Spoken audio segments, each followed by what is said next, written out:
verbal mode. You will be able to use any material you have created previously with no prep work. You can ask questions as soon as you are finished teaching a concept in order to check for understanding. First, make sure you have clicked on the Lessons tab. Next, click on the Verbal button. Here you can give your session title, choose the different session type.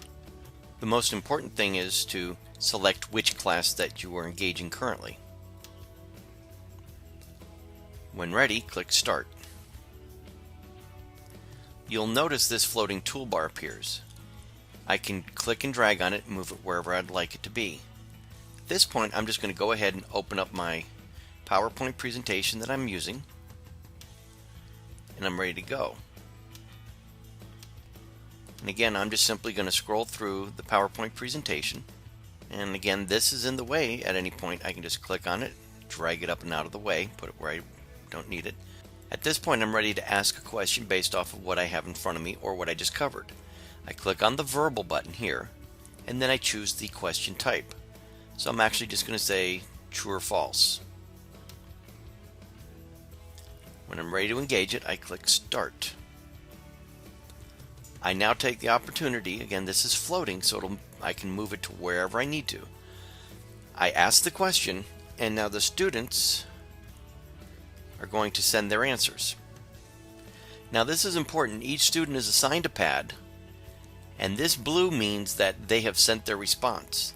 The white, which was prior to this, means I have not received their answer yet. If for some reason a student changes their answer, it will flash yellow, as you saw at number 1. If the student sends the same response again, it flashes green and then back to blue. When I've gotten all the responses or I've given the students enough time, I click End.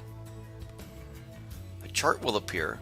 At this point, if there was a correct answer, I would set that correct answer by clicking on it. And then when I'm done looking at it, I can close the chart.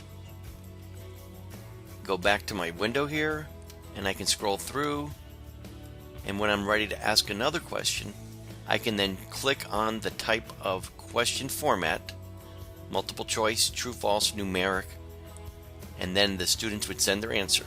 When I'm finished with this window, I can click Close. It gives me my smaller toolbar window. One last thing I can do with this floating toolbar is under the class. I can take attendance, or I can pick a student. This will randomly pick any of the students that are in my class.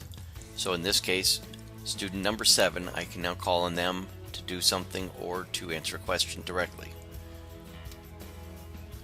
Again, just click on class, pick a student.